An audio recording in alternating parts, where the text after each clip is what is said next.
that use the word drive a lot in your work. What does that mean to you? Drive in the traditional sense is about achievement. And so it's finite, which to me is a very dangerous thing to pursue. Several times when I've gone to different events, I'll ask the organizers who stood out, who did the best. I'll hear Molly Fletcher. Then I watched her speak and I'm like, oh, I get it now. She's incredible. Then there's this hollow thing where people have like got their championship, got their money, yet their internal world is a disaster. I know. If you want to feel good forever, all of our behaviors have to be anchored in the legacy that we want to leave. Who do we want at our 90th birthday party? What do we want on our tombstone?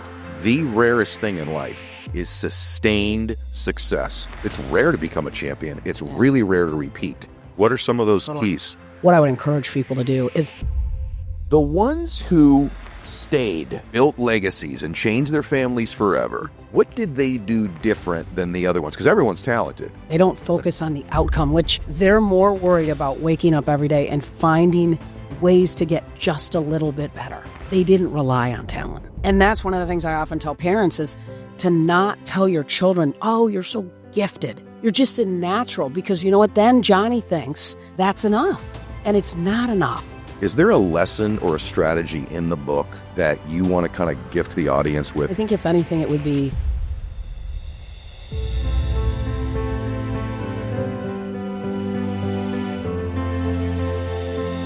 So, hey guys, listen, we're all trying to get more productive. And the question is, how do you find a way to get an edge? I'm a big believer that if you're getting mentoring or you're in an environment that causes growth, a growth-based environment, that you're much more likely to grow and you're going to grow faster. And that's why I love Growth Day. Growth Day is an app that my friend Brendan Burchard has created that I'm a big fan of. Write this down, growthday.com/ed. So if you want to be more productive, by the way, he's asked me, I post videos in there every single Monday that get your day off to the right start. He's got about $5,000, $10,000 worth of courses that are in there that come with the app. Also, some of the top influencers in the world are all posting content in there on a regular basis, like having the Avengers of personal development and business in one app. And I'm honored that he asked me to be a part of it as well and contribute on a weekly basis, and I do. So go over there and get signed up. You're going to get a free, tuition-free voucher to go to an event with Brendan and myself and a bunch of other influencers as well. So you get a free event out of it also. So go to growthday.com/ed. That's growthday.com/ed. Welcome back to the show, everybody. Okay, so the lady that is sitting here today, I've wanted to have on the show for quite a while, but I want her to hear why I wanted her to have on the show. So as you guys all know, I speak. I'm lucky to speak around the world, 80, 100 nights a year. And several times when I've gone to different events, when she is also at the event, I'll ask the organizers, hey, who else has spoken at the event? And they'll tell me the people that spoke, and they'll list the 6 or 8 or 10 or 20 speakers that are there. And then I'll say, well, who stood out? Who did the best? And inevitably, if we're at the same event, I'll hear Molly Fletcher. They loved her. But I didn't ever get a chance to see her speak because we're usually not there at the same time. And then her name came up about this book that she's got out. And I'm like, I know that name because I hear about her speaking. Then I researched her. Then I watched her speak. And I'm like, oh, I get it now. She's incredible. So my guest today has a new book out called Dynamic Drive. She's got a great podcast too. But we're really here to talk about her and the book. And I know this hour is going to rock with all of you. So Molly Fletcher, welcome. Hey, it's awesome to be with you. It really is. I'm pumped to be here. Thanks for coming all the way to Florida. Hey, man, I love it. Little Jacksonville. Your house is beautiful. This whole setup is ridiculous. It's awesome. Thank you. So they call you the female Jerry Maguire. Why? Tell us about your background a little bit. I usually don't do that. I usually get right into the stuff. But in your case, the background's so unique, especially for a woman in that space. It's not as common. It's becoming more common, but it wasn't, especially when you were grinding away. So tell us about your career, your previous one. Yeah, for sure. Well, I mean, it was, essentially I was a student athlete in college, and then I moved to Atlanta. I wanted to get in the business of sports, but I didn't really know what that meant or looked like. So sort of through some odds and ends jobs, I got an opportunity to work at a marketing agency and an athlete representation agency with a couple coaches and a couple baseball players. And my role at the time was to drive Lenny Wilkins around, who was the head coach of the Dream Team, to all of his appearances during the Olympics. And then at the end of the Olympics, I was sitting on the floor in my office in the agency, and literally we had like 6 clients. And I remember thinking, like, how are we going to grow? I mean, like, I can keep running around and getting endorsement and appearance deals for these half a dozen guys, but like, how are we going to grow? And so I sort of popped up. I was like 23 and walked into our leader's office, and I was like, what's our growth plan? And he said, what do you mean? I said, well, like, how are we going to get more clients? He goes, well, referrals. I mean, Lenny referred Chuck Daly and Chuck referred Fratello, and he goes through it. And I said, gosh, I mean, what if we got a little bit more aggressive? And he was like, what do you mean? I said, well, like, we got baseball players here. We got Georgia Tech has a great program because we're based in Atlanta. And so essentially he looked at me after pausing for like 30 seconds, what felt like an hour. And he said, look, if you can figure it out, knock yourself out, go for it. So I put a plan together, and then I started with baseball, and I would go down to Georgia Tech and literally lean on the fence and try to pick off top brown guys. No way. And, I'm looking down the fence, and there's, guys in khakis and golf shirts and chewing tobacco and bubble gum. And so I packed a chew, and no, I'm just kidding. All right. But like that year, I had to learn the language, and I got to know the scouts and the parents and the coaches, and they helped me understand the business side of it. And I signed a couple guys that year and a couple more, and it really just evolved. How long were you in the business? Almost 20 years. 20 years. 20 years. And one of the neat things about that, which we're going to talk about this world, I've had it on the show and with some of the mental work I do. The 1% type, that freak, so to speak, especially the ones like you talk about in the book that repeat. Yeah. They do think differently. Totally. And that's why I love doing this show, because now I got someone here up close. By the way, I'll tell you an interesting, you met Christiana, my wife. We met when we were little kids in elementary school. Also, my best friend in elementary school is Greg Ginsky, who's one of the top sports agents in the world now, mainly in baseball. He's with Vayner Sports now. They've partnered. But so I love that business and that world. And I know there's a lot to it. Sure. There's negotiation. There's keeping the client. It's not losing the client. It's creating the experience and all that stuff.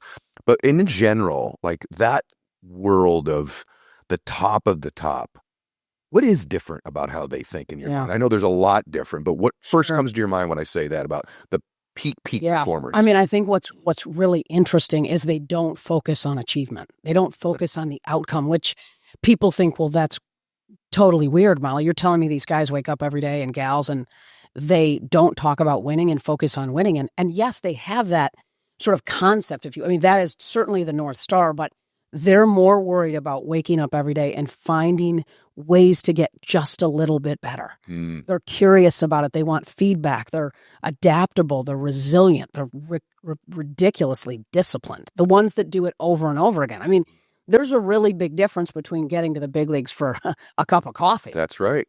And there's a really big difference between getting your card out on tour. And the difference between those guys and the ones that win and stay out there is it's a desire to get better every single day without a focus on the outside in, more of a focus from the inside out. I want to ask you about that. I've tried to nuance this all my career in coaching people. And it's this. Having a goal and an outcome, let's say to get to the big leagues, or if you're in the big leagues, the team to win the World Series that year or to win the Super Bowl. So there's the outcome. Yeah. But then it's not being attached and addicted to the outcome as you do the work, because oftentimes that can create additional pressure. It gets you off of process. Yeah. So I know it's not in the book necessarily this one topic, but what are your thoughts on that? Like, you're supposed to have a goal and an outcome, but being addicted to the outcome is not what the top do. No, they're not. No. I mean, they're addicted to the things that they can control to get better. They're not obsessed about the uncontrollables, the best ones. They don't obsess about all the noise. They're not waking up every day worried about what the AAA third base guy is putting up with the numbers. They're getting to the field and putting in the extra work. They're not worried about the other. And it sounds, I mean, they have a lens toward it, right? Like it's almost like the rear view, the side mirrors in your car. Like you glance at them because you kind of got to know what's going on, but you can't stare at them or you're going to run into a tree, right? Really good. Yeah. So it's this visibility to it, but a laser focus on what are the things that I can control to get better. And it's also a world where this is going to sound totally crazy, but when I was an agent, every single athlete, I had about 300 athletes and coaches, NBA coaches, college coaches, broadcasters. I mean, a team of agents certainly that were helping us, but every single one of them wake up every day and they have to get better because So otherwise, totally. Yeah. I mean, they'll lose their job. Yeah. And so it was so interesting to me when I sort of stepped away and started speaking and writing. I was like, this is so interesting. The world, people don't operate like that. I know. And I know that sounds so ridiculous, but I really didn't know that that wasn't normal. Yep. Because all my life, that was sort of all I knew. You know what? Same here. When I got out of playing baseball and I got into the real world, I'm like, whoa. Remember my dad telling me, he goes, you know, you're going to figure out this whole getting ahead thing is not as difficult as you think. You're not even competing with about 85% of the people because they're not even consciously trying to get better. They've got no process. They've got this dream of this, whatever they want, but they're not really doing things daily. Yeah. To get it. Yeah. And by the way, if you question this theory, everyone, just go watch any YouTube video out there on Kobe Bryant, how much he talks about the 100%. process and that. Go listen to John Wooden, who literally never talked about winning, yet won more than any coach Totally. in history. Go look at Tiger Woods, who just said, look, I just want to addicted to my process, and I want to be in contention on the back nine on Sunday. But it wasn't always just to win. And it's this weird thing that they project onto these people. They're just winners. Turns out that's not what they're focusing on most of the time. Right. No, they're not. What about this concept? And if they focus on it, Ed, Yeah. they lose focus on the behaviors that, in fact, are going to get them to the outcome that they want. Mm. I mean, you play golf. I play golf. Like if you're sitting there and you're like, wait a minute, if I go par, birdie, I'm going to come in under 80. You bogey the hole. That's exactly right. Right. So it's the same thing. And It's exactly why I said this separate from outcome. Wayne Dyer actually taught me that when I was really young, because that's exactly what happens when you golf. You're like, hold on a second here. If I just go one over the last three, I shoot even. And then now you shot 77. Or it's being over the putt, and you're so obsessed with what making this putt will mean to you that you've elevated the pressure. And this is what happens to people when they walk into a board meeting. They've got a big presentation. If I get this account, it'll mean this. But if I don't, what will it mean? And you're going through all these machinations. And what's happening is, this is what maybe you can speak to this. When you're outcome focused, by definition, you are now not focused in the moment. 100%. Because that outcome is a future result, even if it's 1 second from now, whether you make the putt or not. But if you're focused on the process, the execution of the thing you've got to do right now you're fully present. So when you hear people say, be fully present, you can't do that and be addicted to this winning outcome all the time, correct? Totally. Well, and you hear great coaches say, be where your feet are. Like they tell their players. I mean, I often say that when I'm speaking to people, be where your feet are, right? The best present we can give people is to be present when we think about relationships and others. But it's hard in the world that we live in. I mean, there's so much noise. There's so much coming at us. And one of the things that I often talk about is there's so much in the world that we can't control, but there's so much that we can, right? Like attitude, mindset, all the things I talk about, curiosity, discipline, resilience. And I think sometimes we have to pull back in service of being present, to your point, and say, what are all the things I can control? Right. Write them down, put them in an inner circle, and then all the things that you can't, put them in the outer circle and let them go. You know, it makes me think of, I mean, Ed, literally, my husband and I had our first child. She was 5 months old. And then I found out that I was 12 and a half weeks pregnant with twins. Oh my gosh. With twins. And in the prime of your career, or building your career. Totally. Prime of my career. And so I find this out. I look down at my watch. I'm at the OB doc office, at their office. I look down and I was like, I look at my husband. I look at the doc. I go, listen, I got a 12:30 lunch with Doc Rivers, guys. I got to hop. Doc was in town playing the Hawks. I jump in my car, drive like a maniac to meet Doc, who had 45 minutes at the moment. And it was a moment where literally I'm walking into this meeting with Doc going, do I tell him? Yeah. I mean, you know what I mean? Like you tell somebody you're having 3 kids in 12 months, it's going to jam a meeting up. You know what I mean? What did you decide to do? So I didn't. I parked it. And it was a little bit of what can I control? I can control showing up and being present for Doc, serving him, you know, showing up in a way that will allow him. I mean, he had a lot going on. We had 45 minutes. It was like, let's lock in on him. He's a great guy, but I'll tell him in a week or 2 weeks. That principle, by the way, I have to tell you, this idea of it just sounds so general. Well, hey, just focus on what you can control. It's not what people do. Like, just listen close. It's not what people do. And it's a foundational principle to peace, totally, prosperity, success. Like my dad in sobriety. My dad was an alcoholic, and you know this, and my dad was sober for the rest of his life, 35 years worth. And the whole part of the program that worked for my dad was understanding what was within his control and what wasn't, and surrendering all of the things that weren't. They even say in AA, and the wisdom to know the difference. A wise person lives this way. Yeah. A wise person. And what ends up happening is, and you talk about this in the book, then you can actually focus on energy. Yep. And you talk about this a lot, like how I just did a podcast on this, so I'm so glad that you wrote it in the book. But your version of it's better than mine, and a little bit nuanced too. But how much of like this idea of energy reserves, and because I do believe it's the key thing in my success. I don't deplete my energy with things that aren't within my control. Yep. And so just talk about the old work, because you talk about it in the book, just energy reserves, how that applies to success. Which is, I mean, that is amazing. I mean, good for you, because it's hard really to hard. do that. It's really hard. Yep. It's really hard for people. And, you know, for me, I learned about this through mistakes, truly. Same here. I mean, I found myself at times just completely exhausted, totally drained. Yep. And I remember it was my mom flew in to help with our daughters when they were really young. And I was running around. I was like, you know, LA, Vegas, Dallas, Keno, you know. And I got home and I was exhausted and I was in tears. On one of the flights, I was literally flying back and I had my head, I was exhausted. And my mom, who's just the boss, looks at me and goes, "What are you going to do? Like, you need to be more intentional." And so it was sort of a combination of that conversation. And then what I also saw with great athletes that allowed me to pull back and say, wait a minute, energy is actually key to performance. And we live in a world, and particularly in business, that's operating against calendars. I mean, practically speaking, the world operates against time. But athletes and peak performers, they operate against the lens of energy in service of saying, how do I have the kind of energy I need for what matters most? When it matters most. When it matters most. And it's funny, sometimes when I'm speaking, I'll say, does anybody ever like show up to a meeting and get there and go, what am I doing here? Like, why am I in this meeting? And then you get to the meeting that really matters 2 hours later or the next day, and you're not fully present. You don't have the energy. You haven't taken the time to prepare. So for me... What do you do for yours then? How have you preserved it? Well, I think it's about getting really clear first, right? I think it's about creating, you know, I'm a big fan of alignment sort of versus the word balance, which candidly, as a woman, you hear all the time, like, you can balance the kids and the work and the other. It's about alignment. So I think first you've got to say, how do I show up as the very best version of myself in all the roles I play in my life, right? So wife, mother, sister, parent, you know, all of these things.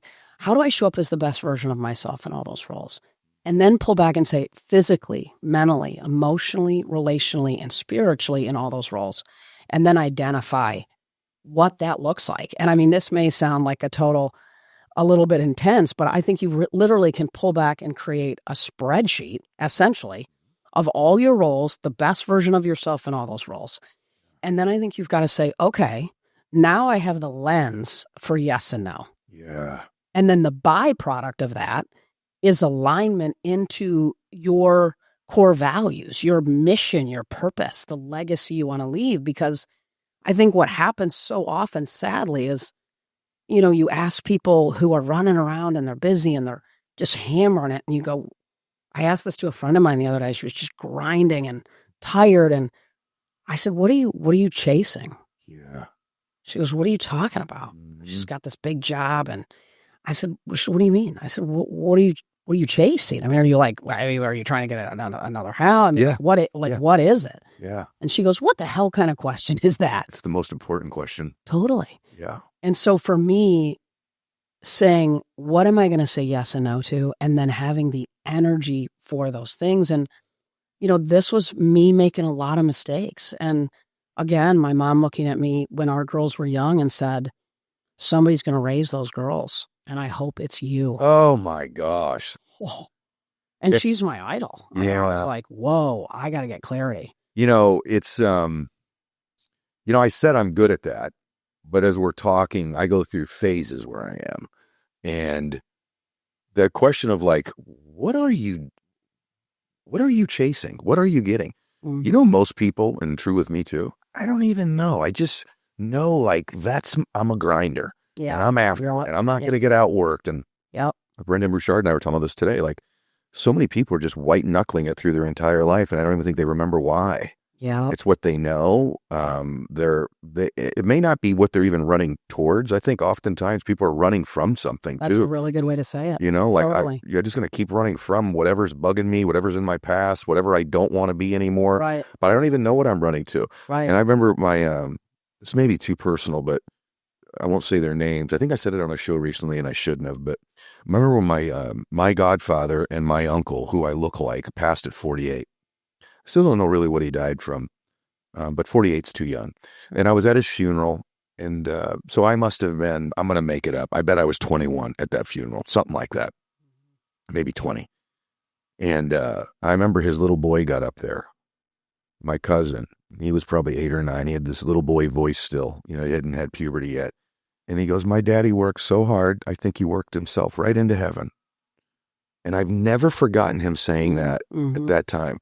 And I think so many people are going to literally just work themselves to death at some point. It might not be at 48, Right. but they may not have any more joy in their life by the time they get to 88 if they keep up at this pace. Yeah. Why? What are you pursuing? You know, you can actually enjoy your life. And also, to your point in the book about sustained success, really to me, what I got out of the book is like, there's a difference between getting to the tour for a year or two or getting, and by the way, I've watched this. I have way more friends that used to be wealthy than currently are. Wow. Meaning for a little while they did well, for a little while they were wealthy, and now they're not anymore. For a little while they were successful, and now they're not. The rarest thing in life is sustained success. Part of it is the addiction to winning, not having a process that serves you. Part of it is depleting their energy.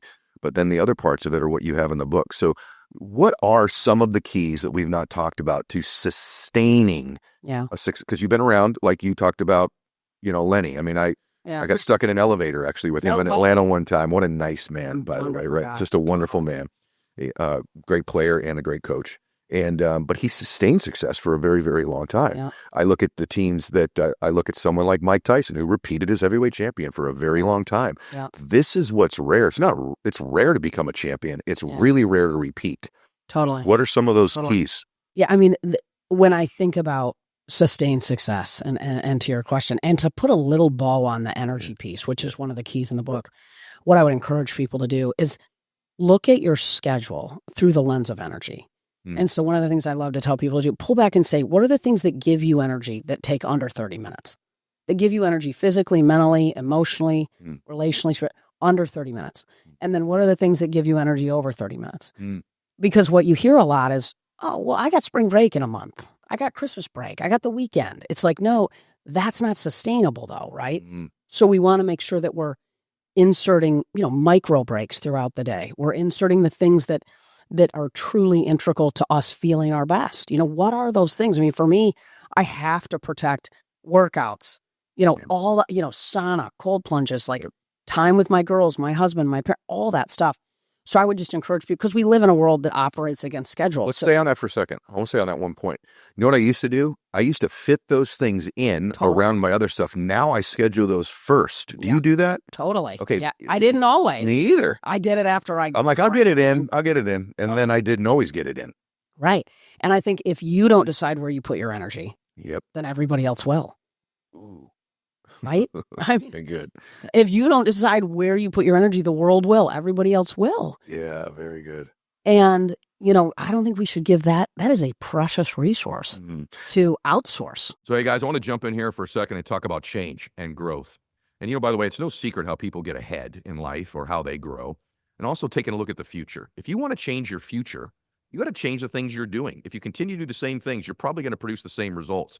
But if you get into a new environment where you're learning new things and you're around other people that are growth oriented, you're much more likely to do that yourself. And that's why I love Growth Day. Write this down for a second. growthday.com/ed.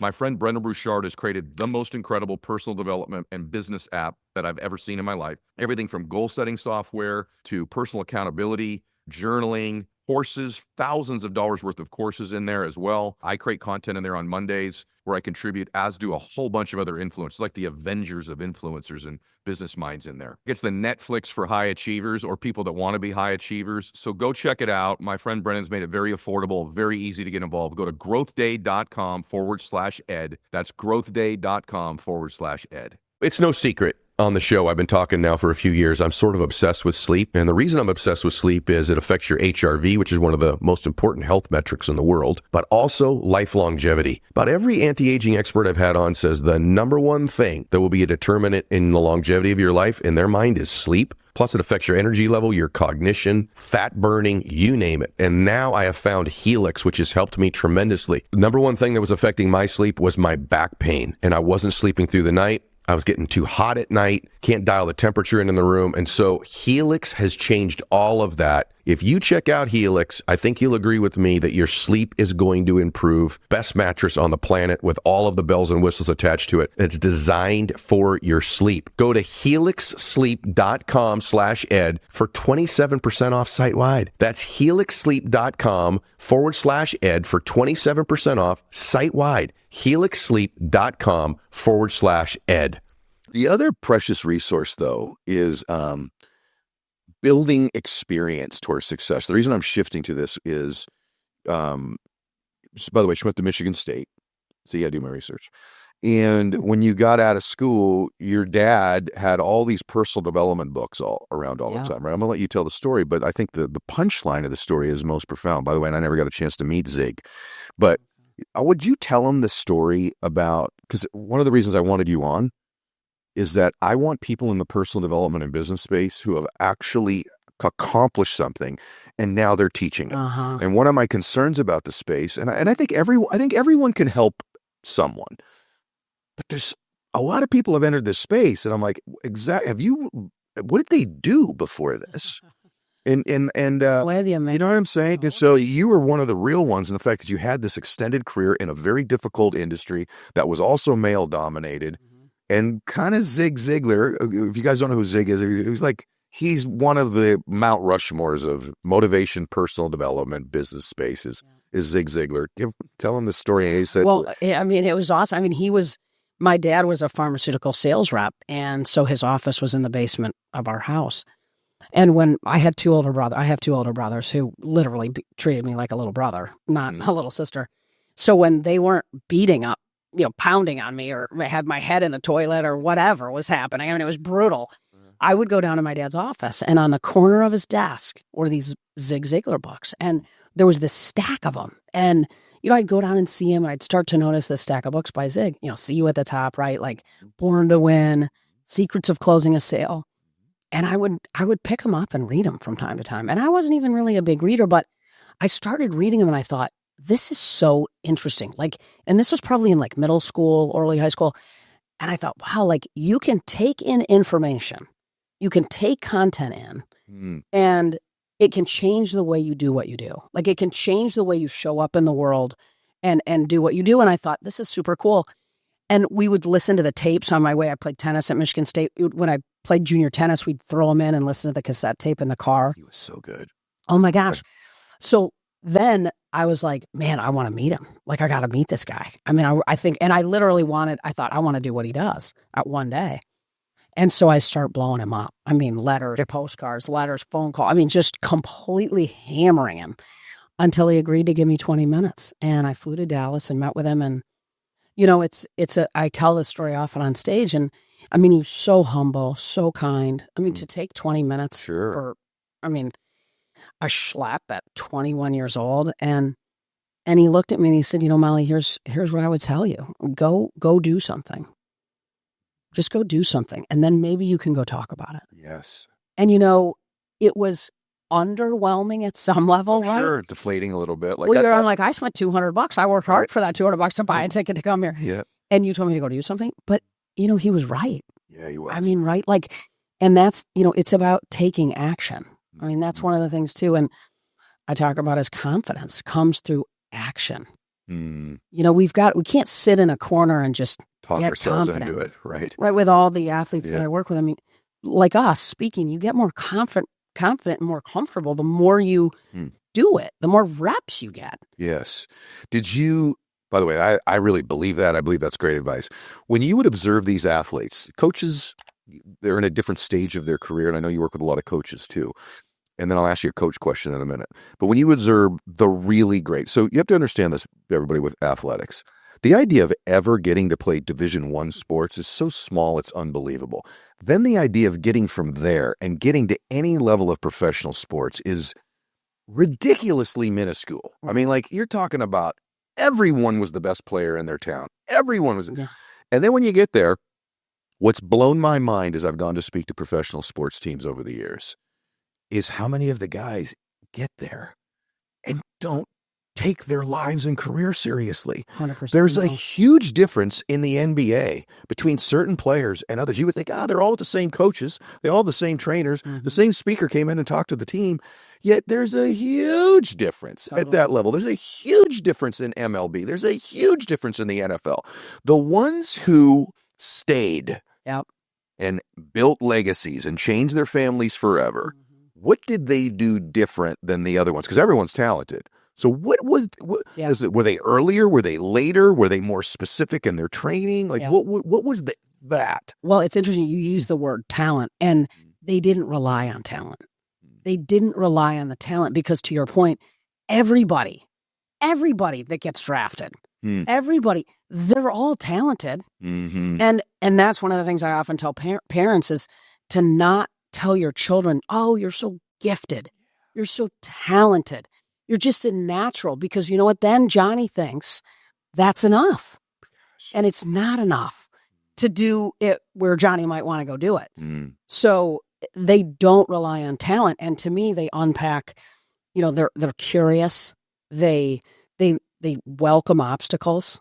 To them, challenges are opportunities. Obstacles are opportunities to get better. They're resilient as heck because they're always pushing themselves to get better because they have to, or they don't stay there. So whenever we push ourselves into a stretch zone, we get uncomfortable and it won't always work, right? Like, it's not like you and I every day, like we go do X or Y and we just nail it. Like anybody that's done anything that we've read about or that's a little bit interesting, they failed a ton. Don't they also, though? You and I were just talking about this with Damon in the kitchen. Yeah. Like, I love to be coached. I love to be told what I'm doing. I love to be told what I'm doing wrong. Yeah. Like, I welcome it. This is something you got to really ask yourself if you're listening. Do you hear most feedback as criticism? And I think great players that I were around wanted to be coached hard. Wanted the information. We were just in my kitchen talking about speaking. Little nuance, little different things. Here's what I don't do well. Here's what you want to do well. You're sharing something. I'm sharing something. And if you gave a speech, I bet you would want me as a friend to go, hey, 100%. How can I get better? Right? And I think that's a subtle thing. I don't think most people ever ask. How can I get better? 100%. Give me some feedback. It might even hurt my feelings. I want this. Most people are like, validate me. Tell me I'm incredible. Everything's great as it is.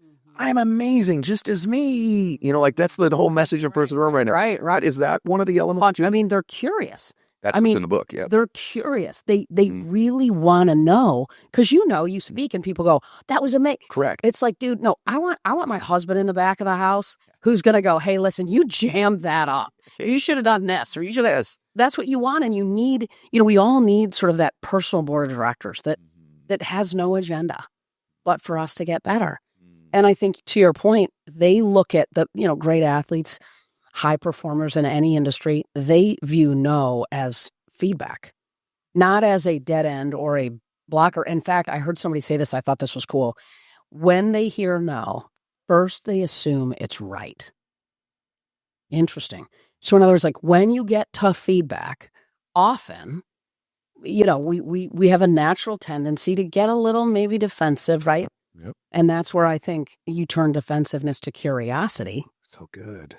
And now we can tap into something, right, that we can do a little better. Why? I'm really processing all this quickly. I'm loving this. This is my type of conversation right now. It's fun. And I love this stuff. Why, of everything, did you call it dynamic drive? Yeah. They use the word drive a lot in your work. Yep. I watch a lot of your speaking. Drive.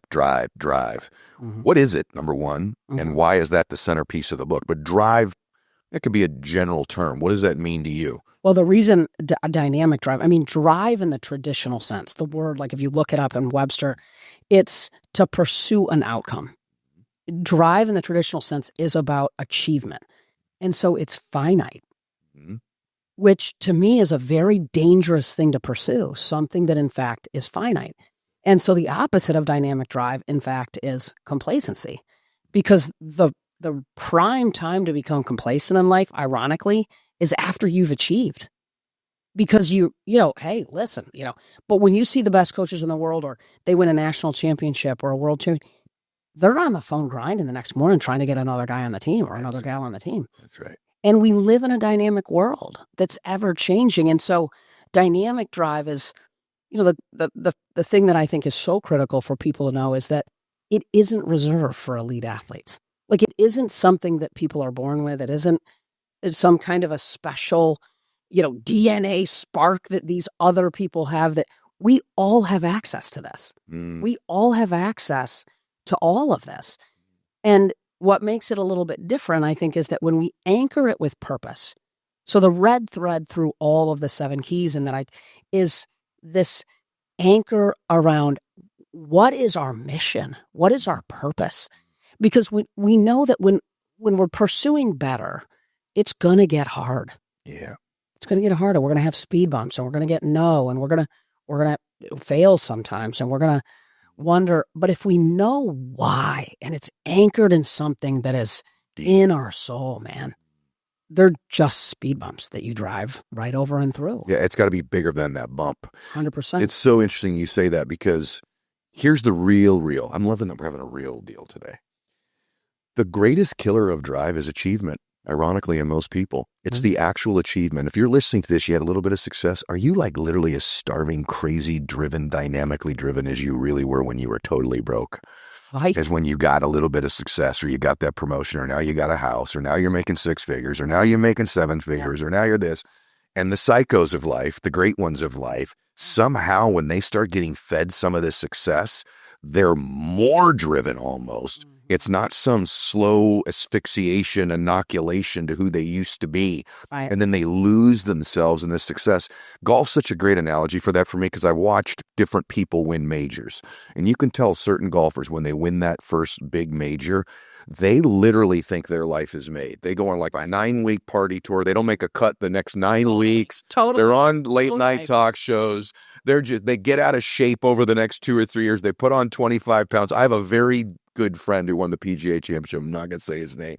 And I swear to you, it's 30 years later. It's all he talks about to this day. No way. It was game over. Right. But then when Tiger won a major, he's like, 21 more to catch Jack, or whatever it was. Yep. Like, he got fueled by it. You could tell he was putting the green jacket on. I'm going to put this on myself next year. It's just, that's the thing. And it's, because everyone's hungry when they're broke. Everyone's driven when it's not going. Not everyone, but most people have some level of drive when there's nothingness. But as the cup gets filled, are you still thirsty? Right. Or thirstier? Yeah. The other thing you write about in the book that this hits home for me, which was, there's a difference between like success and fulfillment. Totally. And you talk about it in your speeches, and that you also write about it.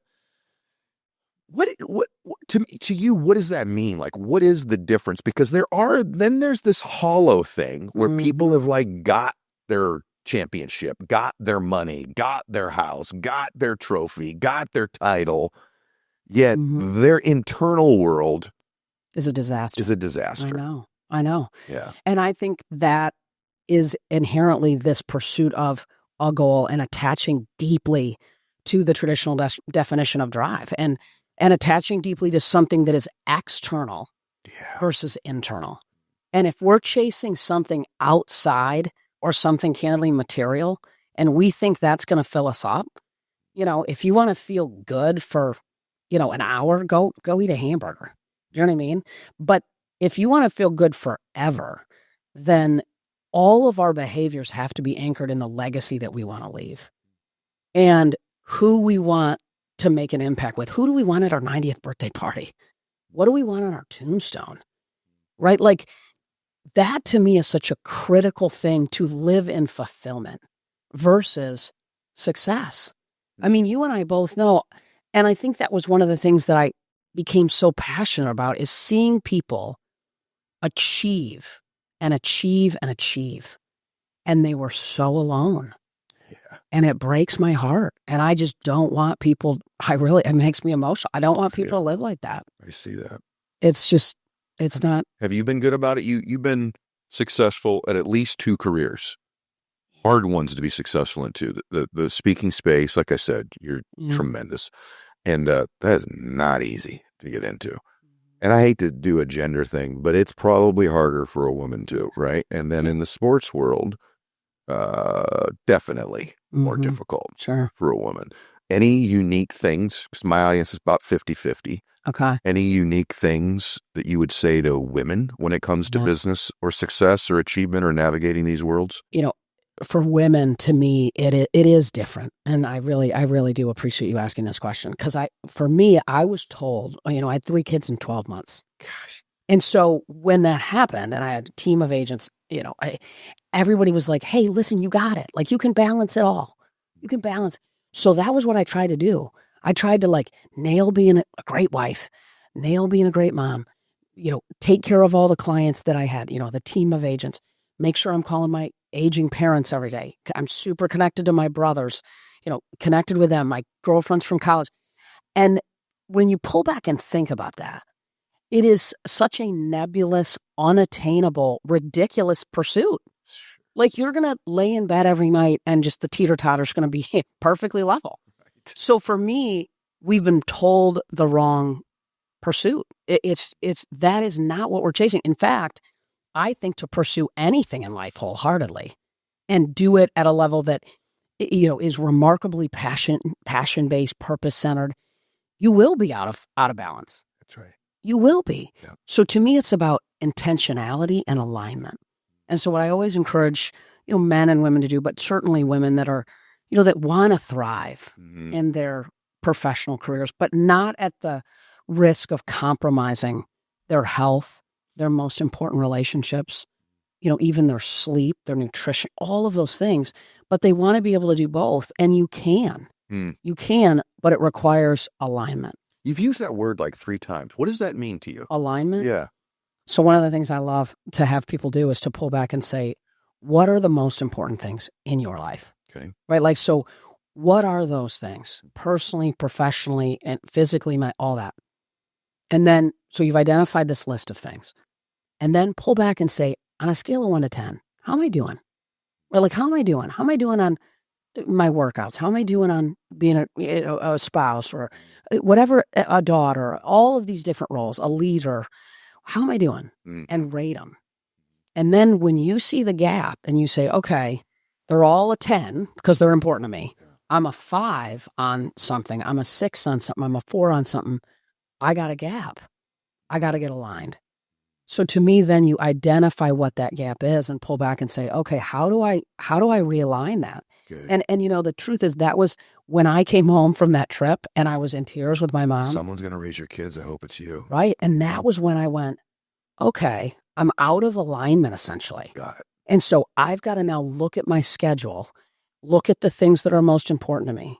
And to your point earlier, put those in first. Protect those things. Yep. And then fill in the gaps with everything else. I always say that. Show me what you schedule first in your calendar and I'll show you your priorities. The alignment thing made me think, just for what it's worth, I've now seen a chiropractor because of my back. And when I'm getting out of alignment, he does an adjustment. And it's important to check whether you're in alignment or not. Give yourself a metaphorical life adjustment. Yeah. A crack. Totally. Give yourself a crack. Do you know who Jessica Mendoza is? The ESPN broadcaster? Do you know she says baseball on ESPN? I mean, I know her, but I don't know her. Okay, yeah. So Jessica was on the show. She's become a friend since this, a long time ago, too. There's been these moments on the show that have stood out for me over the years where usually in every interview, not every, that's not true, probably in every 8th or 9th interview, someone will say something and it just goes in there for me and doesn't leave. And when I was done interviewing Jess, she goes, I just want to thank you for something. And I said, what's that? She goes, you didn't ask me as a woman how I keep everything in balance with my family and work. And I said, well, why is that a big deal that I didn't ask you? She goes, because men never get asked that. Only women. Yeah. And it's a little bit offensive. Why in the world am I the one who has to have everything in balance? Balance is a fallacy in life. Yeah. And it's one of those things I think that we project sometimes on as if women are supposed to actually keep all these things together. And I'm not doing the gender thing. But having said all of that, it is a little bit different. There are different pressures. There are more responsibilities. Totally. And it's worth acknowledging as we do the show. Yeah. I mean, I'm glad. Yeah. And to me, the best gift for me ever is being a mom. I mean, it is the 100%, it is the most incredible role that I have, the opportunity to influence our three daughters. So no, and I think the reality is women do juggle still. I mean, we're different. I mean, and I'm just being real. I mean, I think there's a reality there. Yeah, I think one of the realities is I don't mean this negative towards my brothers, but like a woman's responsibility and attachment to their children and the depth of that and what it means is it just seems to me to be they're the primary caretaker most of the time, no matter what. Those roles have not changed. They came from your body, and so there's just a depth there that I'm thinking about my kids a lot, but my wife's thinking about my kids all the time, right? And I think there's just a lot of weight there. So, hey, guys, it's a new year, 2025, and I know you're thinking, how are you going to make this year different? How am I going to build something for myself? And maybe some of you are dying to be your own boss. I could just tell you that there's behind the scenes in everybody's life that make things work for them. And for me, the behind the scenes for many, many years has been Shopify. Anything you see me doing online, somehow Shopify has their hands in it. Shopify makes it simple to open up for business if it's the first time, or to grow one you've got, or maybe it's just the time for you to scale your business in a different way. Get your store up and running easily with thousands of customizable templates. No coding or design skills are required. With Shopify, your first sale is closer than you think. Established in 2025 has a nice ring to it, doesn't it? Sign up for your $1 a month trial period at shopify.com/Mylett, all lowercase. Go to shopify.com/Mylett, Mylett, to start selling with Shopify today. Shopify.com/Mylett. Running a small business means you're wearing a lot of hats. Your personal phone becomes your business phone and vice versa, and the thing just blows up all day long, and it's hard to tell the difference between one and the other. And as your team grows, it becomes almost impossible to manage your personal phone number along with your business phone number. That's where OpenPhone comes in. OpenPhone is one of the top business phone systems in the world. They'll help you separate your personal life from your growing business for just $15 a month. You get complete transparency and visibility into everything happening with your business phone number. OpenPhone works through an app on your phone or your computer and integrates with hundreds of different systems. They use AI-powered call transcripts and summaries, so you'll have summary of your phone call with action items. Right now, OpenPhone is offering 20% off for your first 6 months if you go to openphone.com/Mylett. That's OpenPhone.com/Mylett for 20% off 6 months. Openphone.com/Mylett. And if you have existing numbers with another service, OpenPhone will port them over at no extra charge. By the way, you talk a little bit on your talks and in the book about, like, you also have the ability to reinvent yourself in life too, right? Great people do that. Like, I was watching a stat today about Tom Brady, and they're saying if you just took his career after he was 35 years old, that's the GOAT career of all time in football. Like, after 35. That's insane. Right? That from 35 to 42. Wow. In that window, that's the greatest quarterback career of all time. It's not Mahomes. It's not Manning. It's not Montana. He won 4 Super Bowls, 3 MVPs, and and won 20 playoff games or something in those. Insane. After 35 years old. That's incredible. Not the previous one, right? Which is crazy. So he clearly continued to reinvent himself. Sure. Do you also see that trend, including yourself? You reinvented yourself. You went from the sports agent, female Jerry Maguire world to the speaking world, to the podcast world, to the author world. Yeah. Is that another piece? And maybe is part of that like going, what matters to me now? Totally. I mean, and I think the way you live into your purpose in life, your mission in life, it can change. Yeah. It can evolve, right? Yes. For me, I loved every hot second of being an agent, man. It was so fun. Yeah. It was amazing. And we had incredible clients. But then I wrote a book and people started saying, hey, will you come talk about it? And I was like, wow, this is landing. This is really helping people. I mean, a lot. And I remember just doing a little bit of that I would go talk to sports marketing departments. I'd talk to teams, and then I wrote another book, and then companies were like, hey, will you come and talk about it? And that was when I went, whoa, this is helping a lot of people. And that's when I pulled back and thought, okay, I can negotiate $1 billion in deals, 2 billion, 5 billion, or could I maybe make a bigger impact doing this and leave maybe a little bit of a different legacy, but one that maybe spans beyond just the sports world. That's a full circle Zig Ziglar moment, though, right? Totally right. Like all of a sudden, whoosh, back to that desk. And you know what's, 20 minutes. and you're a man of faith, and I am too, Mm-hmm. a woman of faith, and I didn't do that. Yeah. No way, man. Like I go to Atlanta. Like I loved every minute of being an agent. I wrote a book, my very first book I wrote because all these young kids were like, I want to be an agent. How do I become an agent? So I would meet with all these kids because I wanted to help them. Interesting. My dad did not love his job. And it always, I thought, wow. And I figured it out once and I thought, how many hours do you work in your life? And it's a big number. Sure is. It's like 82,000 hours or something. And I thought, wow, I don't want to hate it. You know what I mean? Like I want to love whatever it is I do. So it really struck a chord with me when I would try to meet with these kids because simultaneously I was recruiting athletes. And so these kids would come in and meet with me and they're young kids and they're essentially recruiting me. You know, I always say, get them to like you enough to hire you or help you. Yeah. And I would meet with them. And then after like the third or fourth like guy that came up to meet with me, my boss walks by the office and he goes, like, is that guy a middle infielder for tech or like, who is it? And I was like, oh no, he's just a really nice young kid. And then like the third time he's like, by the way, I'm not paying you to like mentor everybody in town. Right. So I wrote a book to help them. And then it just, you know, it was all, and then the phone started ringing to speak and then it just evolved organically. And so like, I didn't do that. You did not do that. That's a God thing for sure. Totally. But it doesn't just evolve organically. There's a moment of decision too. I mean, it evolved organically, but then there's the hard decision. So I want to ask you about that because, you know, there's a moment. I do think you have to check in on yourself and go, is this still my dream anymore? We don't even check in on ourselves. To your point, like, what am I doing? Right. Why am I chasing this still? Right? Like, this was 20 years ago. Dust off audit yourself. Is this still my dream? But there's probably people listening to this right now that have a job, but they've got a side hustle. Yeah. And they're thinking, hey, eventually of leaving it. Or maybe they're in a kind of mediocre relationship and they're like, you know, I want to spend the next 20 years in this mediocre relationship I'm in. There had to be a moment, though, where and I'm sure it worked itself out, but was there a conscious moment? Because you're successful in this other career where you go, I know this, it's easy for me, I'm good at it now. That's the other thing that comes with where you currently are. If you've been doing anything a long time, you're probably pretty good at it. Now I'm going to go to this unknown thing. Who knows if the world's going to like me for 15 or 20 years or 2 years. How was that a hard decision? And how did you make it?